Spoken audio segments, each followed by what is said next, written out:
Welcome back to RTV Movies. I'm Joey Connor. And I'm Benjamin Pasley. And today we will be reviewing The Predator. I cannot tell you how many takes we've done for this movie. So many things have gone wrong every time we try to film the review for this. Hopefully nothing happens this time. I feel like it's cursed, but hopefully nothing happens. Okay, we're good for now. I don't know. So it was enjoyable. It was fun. I'd say it was enjoyable if you go with a group of friends. Yeah, don't go alone. It's not good alone. You might kind of chuckle to yourself, but I feel like you'd have a very boring time if you watched this movie alone. Yeah, it's because it's not great, but it's just fun. It's just a really fun movie. It's easy to make fun of. I mean, that's cool. Yeah. It's fun to make fun of the movie. It's easy to make fun of the movie. It's just a kind of goofy, fun movie. But there were some kind of character moments that genuinely surprised me. Like, you kind of get attached to the characters that are not the main character. Yeah, mostly the supporting characters. No one, Yeah. At least Ben and I do not care whatsoever about the main character. Main character was just this bland dude who was just kind of there to progress the plot. I didn't feel anything about him. Like, that guy's whole family was like, yeah, I care about them. I wouldn't want them to die. But then that guy, he'd come on screen and I'd be like, yeah, you can go. You can go. You can see yourself out. But, like, all the other characters had, like, a lot of surprising depth and, like, three-dimensionalism to them. Like, it kind of shocked me. Bush's Baked Beans. Only baked beans grants immunity from black magic. Only $14.95. Bush's Baked Beans and our sponsor for sudden hair loss. I was like, these are very three-dimensional characters for how goofy this movie is. Yeah, they were also like a very like diverse in their characteristics. Yeah, like they weren't just like, oh, we're all just big buff dudes. Yeah, like, that's where our personality ends. They were very varied, different people with various problems, and like how they reacted to situations was very different. And it was cool. Like, this is obviously an action movie, and it's obviously not a great one, and it's goofy. But, like, I gotta say, I was genuinely surprised with how well that the characters, except for the main character, were written. Yeah, the supporting characters were pretty good. But, props, for the most part, like costume design and all that, yeah, we're good. Were mostly good. It looked like alien stuff. Yeah, except for this, like, one prop at the very beginning that looked like it was actually made out of garbage. Yeah, they found this mask in the jungle that used to belong to a predator. It just looked terrible. Like, it just looked like we could have made it.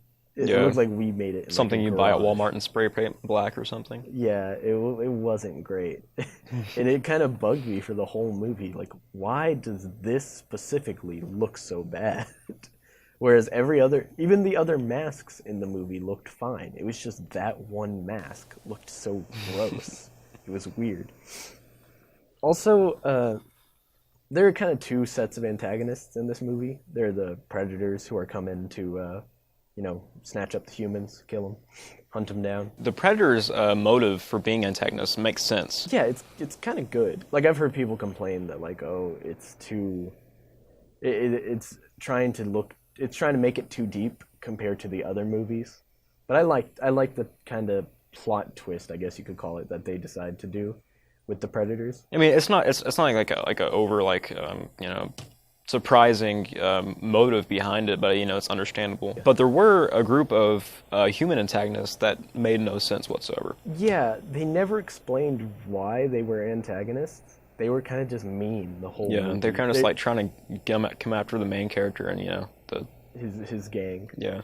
But there was no reason for it. Like, if there was a reason, then they must have gone over it for like half a second while I wasn't looking. Yeah, that's another thing. This movie's easily you can easily get lost in this movie. It's easy not to pay attention to it. Because, like we said at the beginning, this is more of an experience than like a film.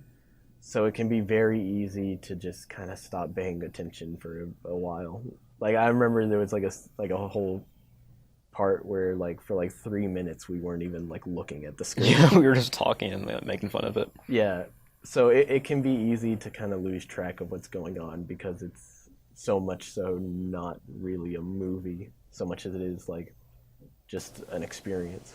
Right. Which makes it sound like it's really good, but it's not. It's just fun. It's just fun to watch. Like Bush's Baked Beans. Some side effects of Bush's Baked Beans may include blurred vision, hot dog fingers, lobe throbbing. Give us a call at 469-732-1209. I'll say that one more time. 469-732-1209. Please give us a call. It's an experience. Sounds like a great comment, like a great something you hear before an IMAX theater promotion or something. No, it's just fun. It's just a fun little thing to do with your friends. But yeah, that's pretty much it. I'd give it like, because as far as experiences go, I had tons of fun. It was like a 9 experience for me. I was like having fun with all my friends. It was great. But if I were to actually watch it alone and judge it as a movie, it'd probably be like a 4 or a 5. So I'm gonna like split the difference, call it like a 6.5 to a 7, somewhere between there. Yeah, I'd honestly give it like a 6, maybe, just because like the supporting characters were really good. Actually brought like a pretty good comedy to the movie as well. Yeah. Supporting characters and the comedy is what brought me to make it a 6. That's really all my reasoning behind it. We aren't positive exactly when the next review is going to be up, but we are positive that we're probably going to be doing Venom. Yep. I don't think anything's going to come out between then that's going to make us review that instead. Probably Venom, most likely, which we're pretty excited for. We both like the Spider-Man universe.